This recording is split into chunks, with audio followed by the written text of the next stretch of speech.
Hey guys, welcome back to Holygroundhomestead. Today we're gonna go over how I homestead on my 1.5 acre property. So what I'm gonna do is I'm gonna go over 5 different things that to me are homesteading that I implement here on my property.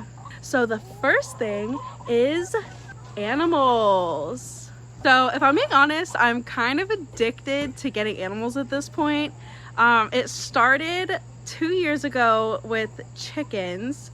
And when they say chicken math is real, I'm not just saying the fact that I went from like 5 hens to 40. I'm talking, okay, we did downsize our flock this year, so now I only have 30.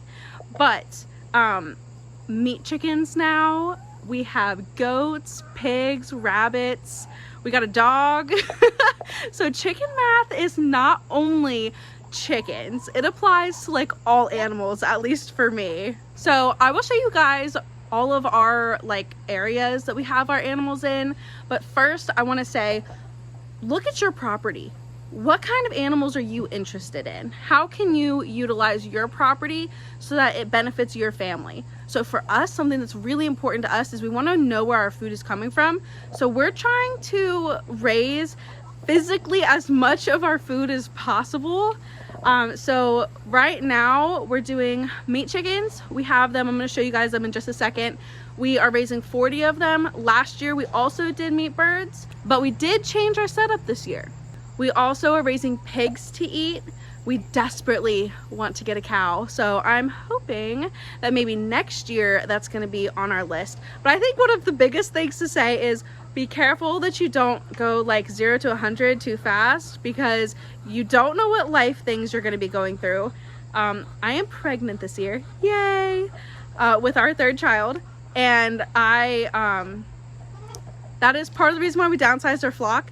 But then we downsized our flock, and then I kind of incubated some more eggs, and then we got goats, so, and now we're going to be getting more rabbits, so we have to you have to be careful because you don't want to get overwhelmed. So like when we first started homesteading, we started literally with just a garden. So we've lived here for 3 years, and we started out our first year with just a garden, and then the second year we got probably like 8 or 9 months into us living here, then we got our chickens, and then it's been a spiral since. So something else I would really like to also add is find what interests you. If you don't like pigs, if you don't eat pork, don't get pigs. If you don't have the space for certain animals, don't get them. That is what we're running into with a cow, because it's going to be expensive to raise because we don't have pasture. But I may find a way to make it happen. We shall see.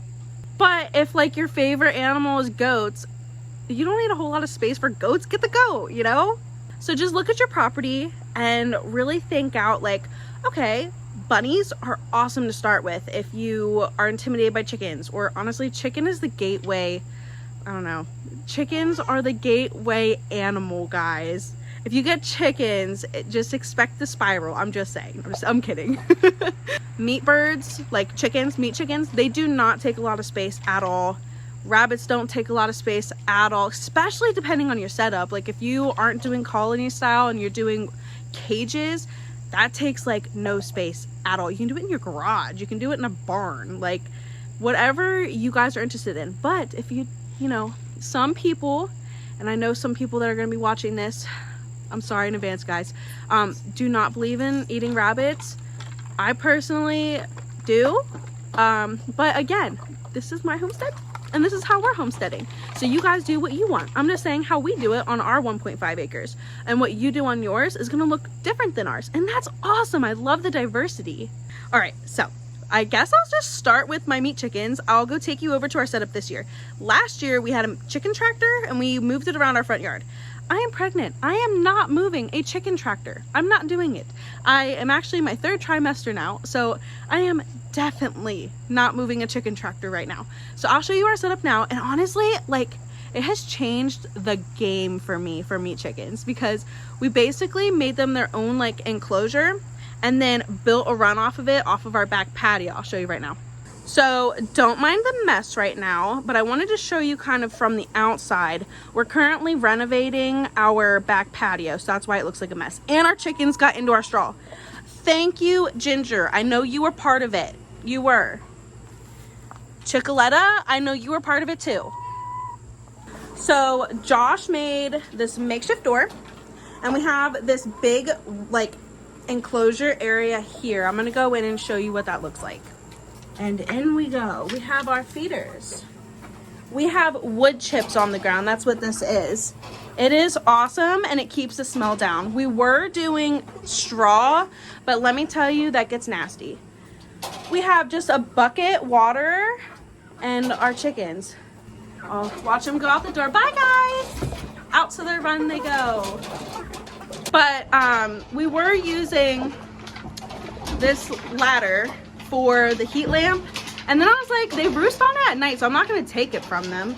I'm all about quality of life. Oh, thank you. They kind of sound like broken trumpets right now. The rooster started crying. But then we have this, it's like that, and it goes over here and all the way back, and it's just literally dirt now. They ate all the grass. But I like to throw in like scraps. Like, they really like apples for some reason. I mean, my other chickens love apples, so why would they not? And they love like they also really love grass clippings and weeds. Love weeds. Mystery's coming over to say hello. Hi, Mystery. So this is what it looks like. It's kind of a glare, sorry guys, but there is 40 of them in there. And now Willow's coming over. Hi, Willow. So anyway, if you also are wondering why our chickens are not white, it is because we are not growing Cornish cross. So last year we did, I think it was 25 Cornish cross and 25 Freedom Rangers. And we just, and by we, I mean me, I like the Freedom Rangers better. And I have this excellent idea of doing a regenerative flock. So let me tell you all about that. Okay, so for the regenerative flock, the Cornish cross are bred to just be monsters. I don't know if you've ever seen a Cornish cross, if you're new to homesteading, or if you grow them every year and you just love them. I'm so glad you love them. I don't.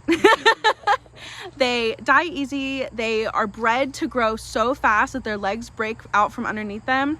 I just personally am looking for more of a chicken that's more of a chicken, if that makes any sense. So I want a chicken that looks like a chicken, acts like a chicken, and doesn't look like a monster, because they don't feather all the way and they're ugly, and I don't like any of it. So these guys, these Freedom Rangers, they are normal chickens, guys. They just are bred to grow faster, but not so fast that they die. You also can use them as egg layers too. They're considered a dual purpose breed, so it does take a little bit longer for them to grow, but to me it is worth it because they are chickens. They act like chickens. They're not growing too fast. They feathered all the way, but this is my plan. So butcher date is coming soon. That is also something else that you need to consider is, are you okay processing your own animals? Meaning unaliving them. Are you gonna be able to do that? If not, they have butchers that do that, or you can ask the Amish to help depending on where you're at. If you have an Amish community, I've heard of some of my own friends that do it that way.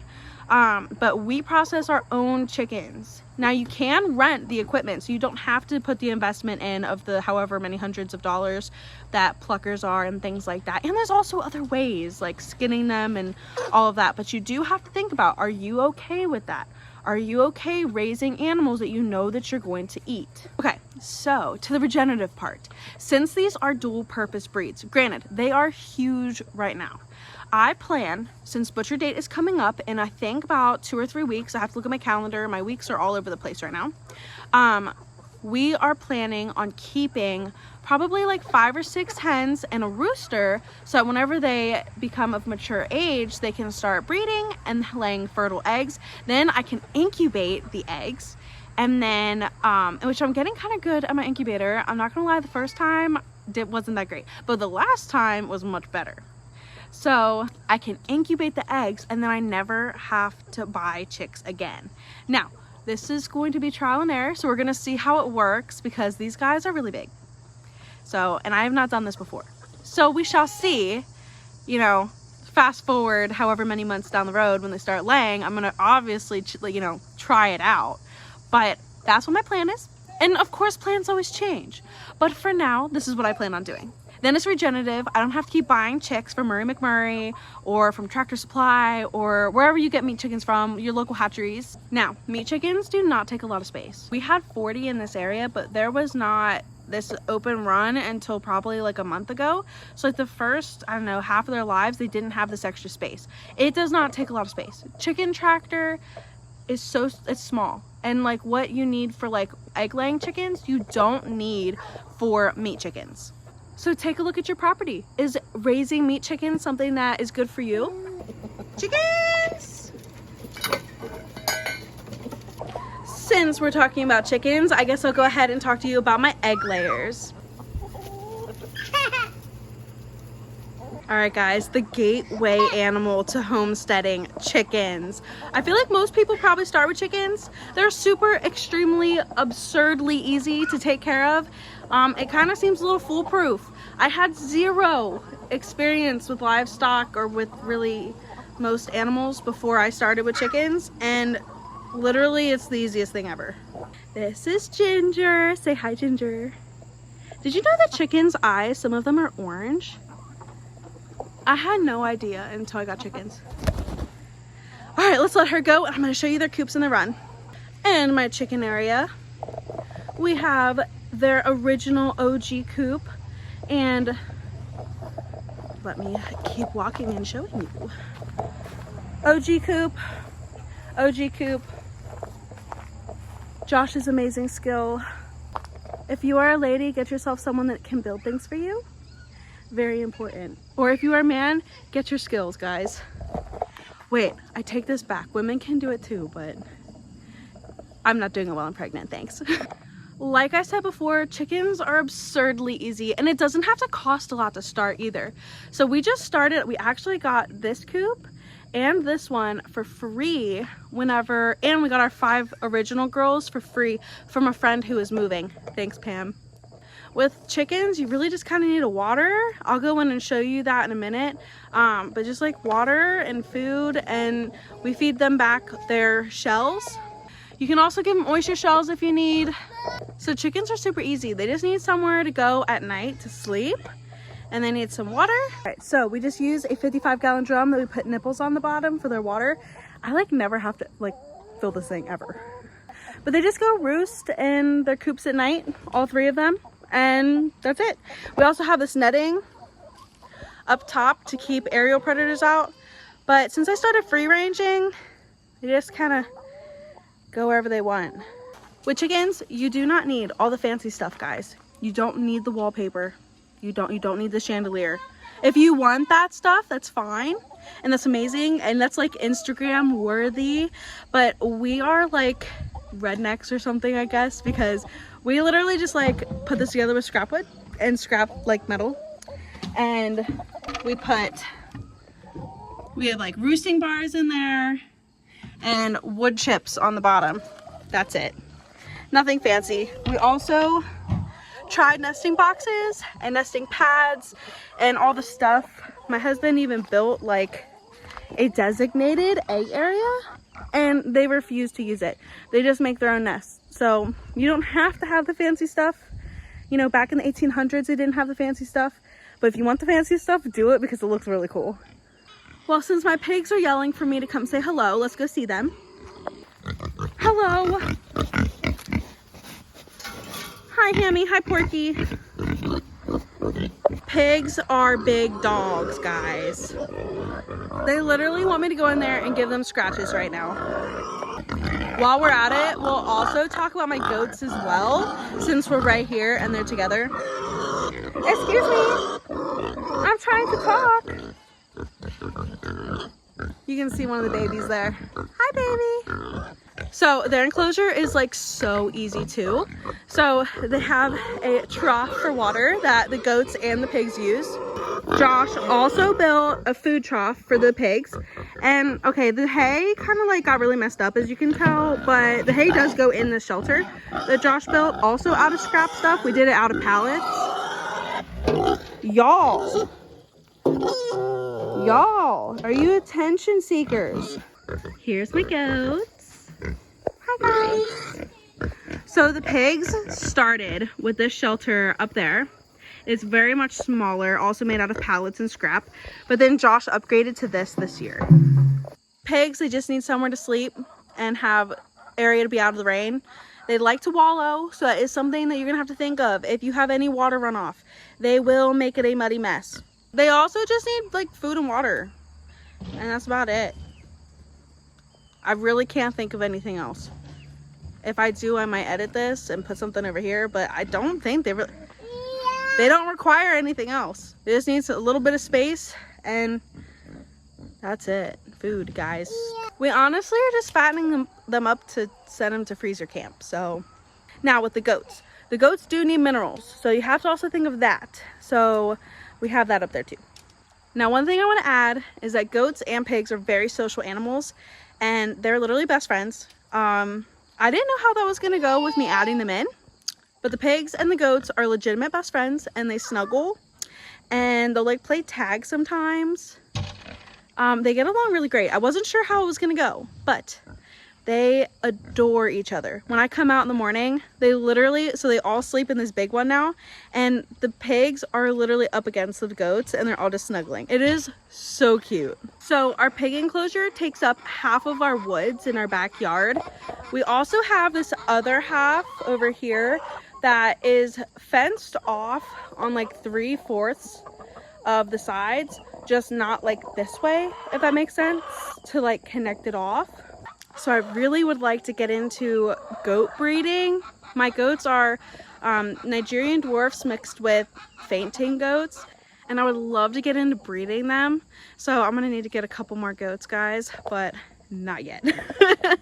Because to the next thing I'm gonna show you, my chickens literally follow me around. I started walking down the stairs and here they come. Next up is my rabbits. Hi, Minnie. 4 rabbits. These ones are kind of more like pets at this exact second. Now, I do have a boy, that is Buns, and Minnie, which is a girl. Minnie is older, so I don't think she's gonna have any babies, but they are bonded, so they are in the same hutch right now. He's very young. I think he's like maybe a year. I don't know. Let me show you though. She did make a nest. So she pulled out some of her fur. But we bred them one other time, and I don't know if she had a miscarriage or a false pregnancy or if she's just too old, but she did pull her fur then, and then she is now, I don't know if she's gonna end up having babies. I don't think she's going to. I just think she might be too old. But they're buddies and they snuggle and it's so cute. Now, what my plans are with my rabbits is I want to breed rabbits and then put them in freezer camp. Trigger warning, sorry, totally didn't say that before. For some reason, that's a really hard topic for some people, but it was like super normal. Like, I know a lot of people that ate rabbit growing up, so I don't know. I don't think it's that strange. Now, granted, they are super, super cute, and I'm sorry, mother, that you're seeing this video. But Josh and I were originally going to do the cage style of raising the rabbits, which doesn't take like a lot of space at all. But then he had this great idea that we should just do colony style and kind of just put like 1 buck in there with like 2 or 3 does and just like let them breed themselves. Then it's kind of more like a hands-off approach for us. And I found some really good layouts. I actually was supposed to go get rabbits last week and this week, but it's like awesome because I didn't end up going and getting them because now we're going to do the colony style. So it gives us more time to get prepared and set up before we get them. So back in our patio, meat bird area. So same concept of the wire, and it's from the very top to the very bottom, wired in. We would like to do, as we turn over here. Now, we are currently fixing this place up. There was a lot of weather issues on the bottom, so we have just like a little bit of stuff we got to do before we cage everything in. Also, we have like our cat area out here and my son's hat. But like, we got to figure out exactly how we want it, because we do use this for storage, like of our animal food, and our chickens love to lay eggs right here. They just designated that area. So we are planning on colony raising. So once we get that built, I do plan on getting some more rabbits. So again, just look at your property. What are you interested in? What do you like to eat? What kind of space do you have on your property? Do you have space for a pig? Do you have space for a cow? Do you have space for sheep and goats and all the things? We have an 1.5 acres, which is amazing to start off with, and I'm so extremely thankful. Do I want more than that? Of course I do. But we're gonna make do with what we have. And I'm so extremely thankful for the land that we have because I love the woods. And then we have like a kids area, don't mind the mess, but where our rabbits are, we also have like kids stuff, and currently also in the process of wood chipping our whole backyard because it just holds water, guys. So you have to just think ahead. Also, homesteading can kind of be expensive. So like one thing at a time. Don't feel like you're failing just because you only have chickens, or you only have a garden, or you haven't even started yet and you like literally just, or maybe you do sourdough. That's homesteading, guys. All right, now that we're done talking about my favorite part of homesteading, let's move on to number 2, and that is gardening. Part of how we homestead on our property is we garden. Now guys, of all the homesteading parts, this is not my favorite, mainly because we don't have very good soil. We have clay soil that has so many rocks because we live on a mountain. So it's kind of hard to garden when your ground kind of sucks. But again, we make do with what we have. So I will show you our setup. Why does it feel like 1,000,000 degrees right now? Anyway, okay, so we have, you cannot tell right now, but we have an in-ground garden bed. We actually extended it from last year greatly. Our chickens are helping us right now because we are in part 2 of gardening. So our plants died, guys. Again, I am pregnant. So I got to the gardening late this year because, guys, when you have morning sickness, the last thing you want to do is go garden. So I'm just being really real, okay? So we have a big old plot, and as you can see, it does not look like a garden right now, does it? That is because we cleaned out our coops this weekend and put all of our straw down here. As you can see, it looks like a mess, but it's gonna look really great next year. So we also cleaned out our meat bird area, and we're gonna do it again in a few weeks as that piles up. Once we put all of the chicken litter and everything down, and I'm gonna clean out my rabbit hutches and stuff and put all of that litter here, then my plan is to put wood chips down and then tarp it so that it can kind of just do its thing over the winter until next garden season. Now, the last 2 years, not this year, but the year before and the year before, this garden actually did incredible. For our horrible soil, it is hard as rock, guys, and there is 1,000,000 rocks and it's clay and it sucks, but it did amazing. We did tomatoes and zucchinis. Let me tell you, zucchini loves our yard for some reason. But this year, all my zucchini plants died. I got 2 zucchinis and then like an obnoxious amount of cucumbers, but I don't really like cucumbers that much. So one thing that you need to think of, do you like what you are planting? Because especially if you have limited energy, do I want to eat like literally 100 cucumbers? No, I do not. So think of that when you are planting. Another thing that we are doing is raised garden beds. Now you will say, where are they? Let me show you.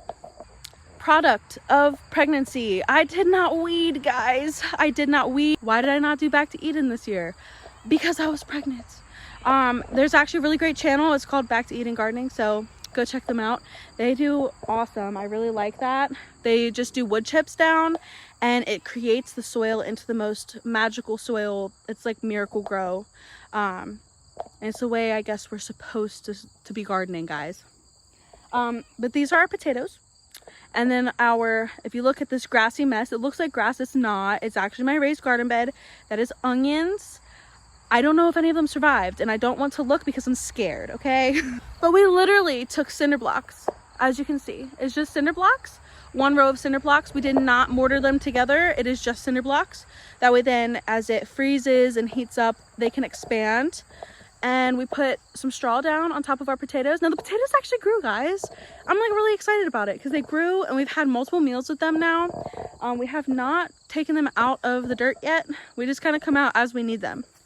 Now the onions again, guys, give yourself grace, okay? You can't do everything. And I kind of went a little overboard with the animals this year because we got goats, we got, you know, we got our 2 pigs this year. We had pigs last year too, but you know, it's a lot. We had our meat birds, our rabbits. So, you know, I'm limited, guys, okay? I'm limited. I guess I'll look just to make you guys happy. Yeah, I don't see any. I don't know what happened to them. So, you live and you learn. We didn't spend too much money on it, just to put soil in it. And, well, you know, we just bought a big pile of mushroom soil. And this is just product of neglect, okay? I'm just gonna be really real with you guys. There are some things you're gonna fail, and I failed, okay? Honesty here. We also only half built our 3rd one.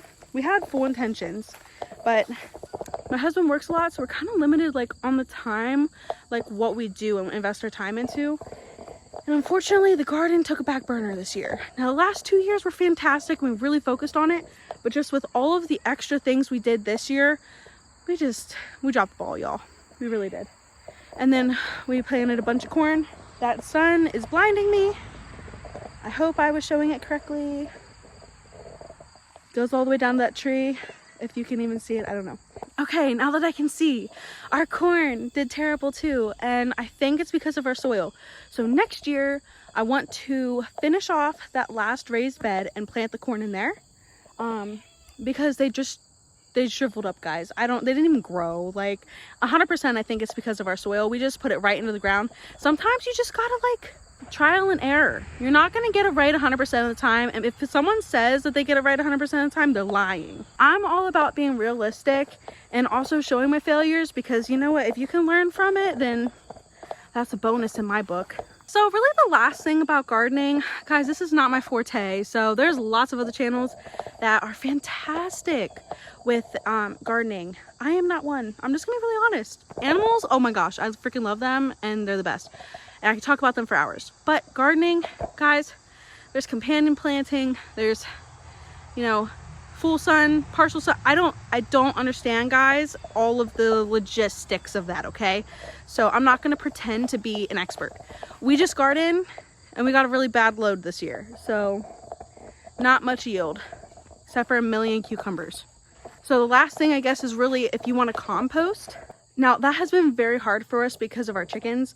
We started a compost pile and then the chickens got into it. So we have to figure out either a different way of doing it, or who cares, because we literally doing this. All of our food scraps go to our chickens or our pigs anyway. So it would kind of just, I don't know, yard clippings and stuff. I'm not knowledgeable on composting, and I'm not going to pretend to be either. So you can do your research on that. We don't compost, but that is an option if you have a 1.5 acre homestead, or if you have any homestead. So to end the gardening part, what do you like to eat? Plant that. Figure out what kind of soil you have, and if you want to do a raised bed versus like just on the ground. It's simple, it's easy. You can start seeds. If you have a green thumb like my friend who literally can grow anything, then that's fantastic. All of my seed starts died.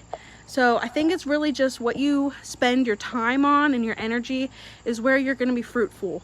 And I was not fruitful in my garden this year. Now that we're done talking about gardening, let's talk about the third thing, self-sufficiency. All right, guys, with self-sufficiency, I don't really have much to show you except for my cute cat Nala. So, all right, so this part is just gonna be pretty much a talking part, I'm sorry. But self-sufficiency, so, you know, most people get their food from the grocery store nowadays. We've kind of lost as a culture the touch of raising your own food, growing your own food, taking care of yourself and not relying on either the government or just other things. So self-sufficiency is you take care of yourself off of your property. Okay, change of scenery, guys. It is, I can't be in the sun right now. It is too hot. Anyway, so self-sufficiency, you know, like I was just saying, growing your own food, raising your own food, and, you know, if there's a natural disaster, this is a really great way to think about it. If there was a natural disaster, let's think 2020 for a second, or even like hurricanes or heavy snowfall where you can't leave your house, do you have food? Do you have water? Do you have a means to get those things? What happens if your electric goes out? Do you know how to live without having electric? You know, do you have a generator? No, that's not, you don't have to have a generator, guys. I'm just saying ideas of like what we do. So like, if there was a natural disaster, have you put any food or water back? Most people don't even have 3 days worth of food or water saved up. So do you have at least even like a week? That's, you know, and you have to start off small, guys. Like, don't sit there and be like, oh no, I'm not prepping, I'm not prepared, I need to spend $500 to get these MREs. Stop, guys. Don't go crazy. But like, and I know the economy is horrible right now, but you know, you take $5 and get a couple things of water, you know, a couple gallons of water. I think you can get like 3 or 4 gallons of water for $5. Take $5 out of your paycheck, $10 out of your paycheck, if you're able to. And I know that not everyone does, but these are just things to kind of think about. If you had no way of leaving your house, like even your car breaks down, you know, and you don't have anyone near you to help you right now, like, do you have food? Do you have water? And you know, do you have anything saved up at all? Like, extra cash on hand?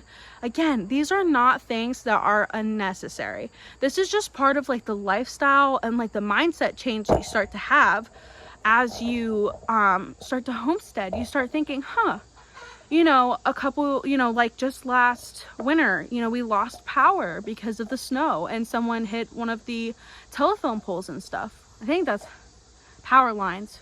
I don't know, guys. I don't know how that works. Someone hit something and then the power stopped working. Okay, if it's cold out, do you know how to stay warm? You know, do you know how to start a fire? Do you have a means of heat? You know, if you don't have power. Something that happened just a couple years ago was Texas had that crazy snowstorm. Well, people didn't have heat. Texas is pretty hot, right? And I heard of so many people dying because they didn't have a way to keep themselves warm. Well, one simple thing that at least I personally learned off social media actually during that time was if it's cold out and you don't have power, if you have a tent, and it doesn't have to be a big tent, and then you put comforters or like blankets over top of it, that insulates it and it stays warm in there. So like just simple things like that like I would have never ever thought of that until the Texas thing happened, right? So we have to learn from the events that happen around us. You know, I don't know where you guys live. You could live in a different country, like, but for us, like, we get snow. We also have extreme heat sometimes. So how can we keep ourselves cool? I still don't know what to do for that one, guys. I don't know. Relying on shade. If we don't have electricity, I don't know, guys. But heat is a big thing. Food, water. If there's a really bad snowstorm, I remember, I think it was, goodness, not even 10 years ago, there was such a massive snowstorm that it was like, I think 3 feet, if not more, of snow. We couldn't leave my house. So what did we do? Thank goodness we had a little bit of food and water, because it was like days before the plow trucks were able to come, because everywhere needed plowed. So if something, even just natural disaster happens, or if we think back to 2020, everyone's running to the grocery store to get toilet paper.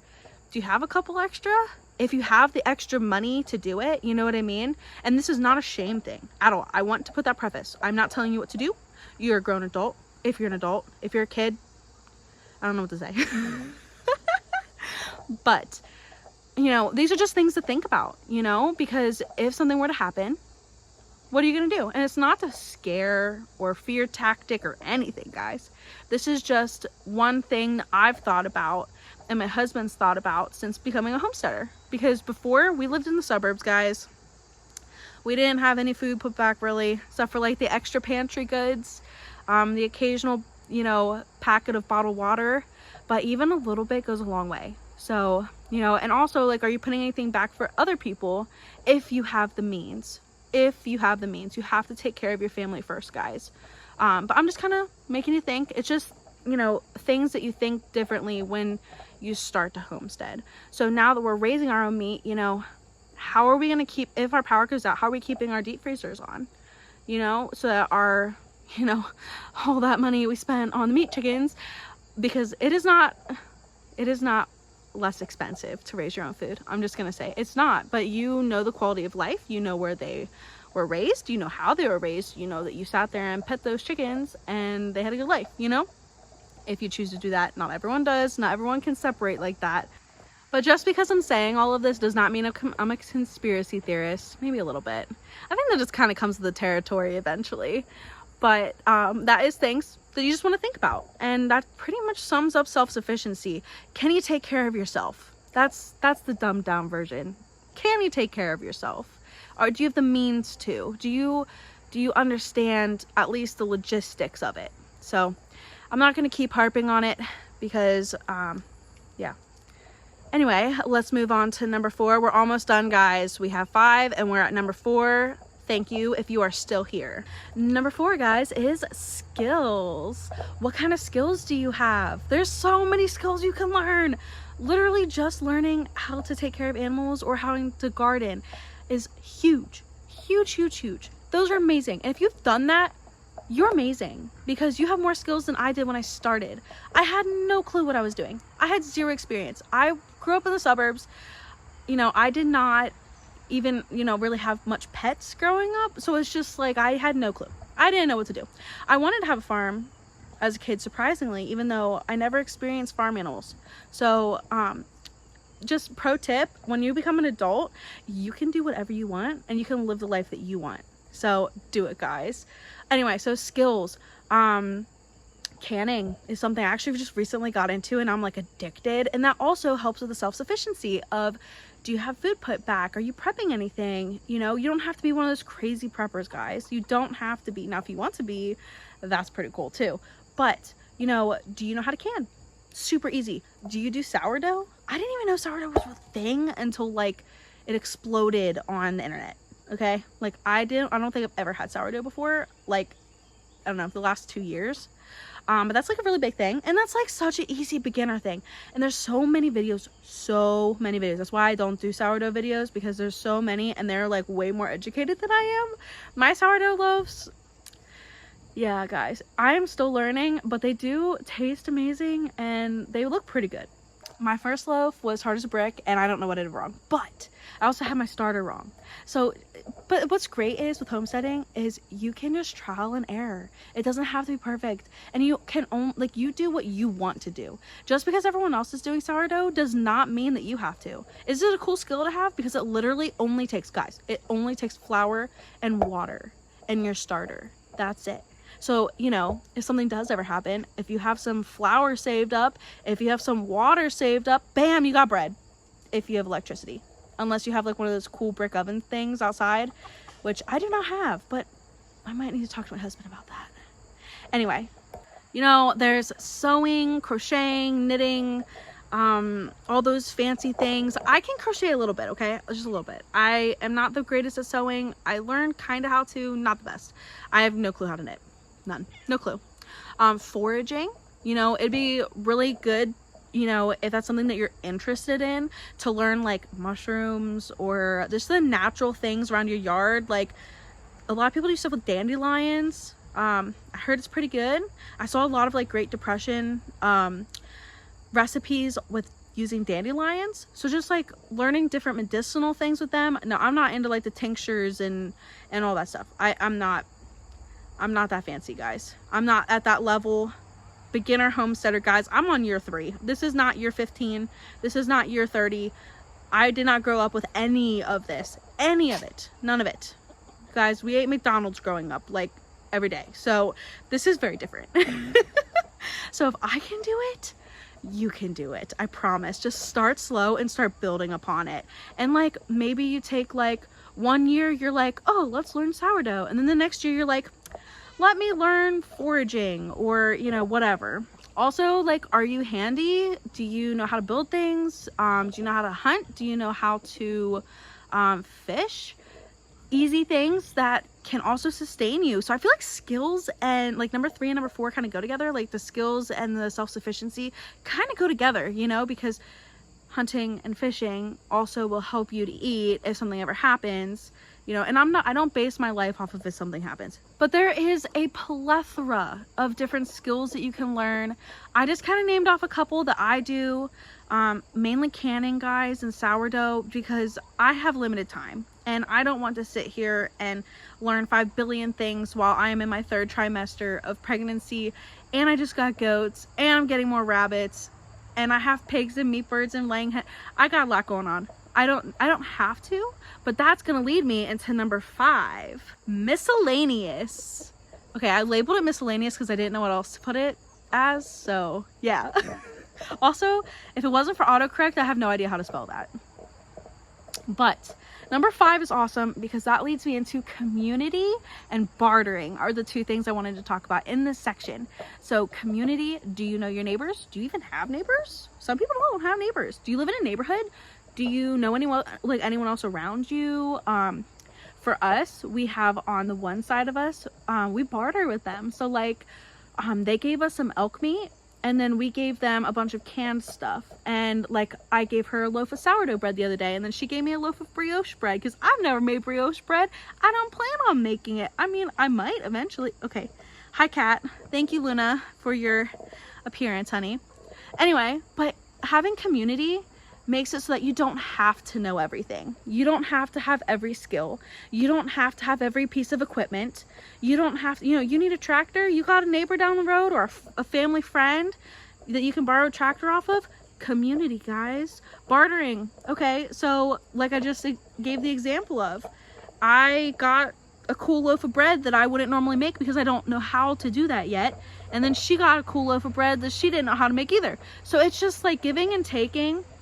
And of course, like giving gifts, you know, like when we first, you know, get our garden going and it starts producing, I really do like to do like giving away. There's a good, you know, aspect of that too, but that doesn't go with bartering. So I'm talking about bartering right now. That's really great for community though, because people like you if you give them gifts. Okay. That is a love language. If you don't know what yours is, it could be gifts if you like that.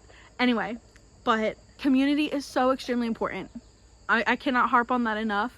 Other than like your own ability to take care of yourself, community, because let's say you have a life crisis, then your community surrounds you. Humans are not made to be isolated, guys.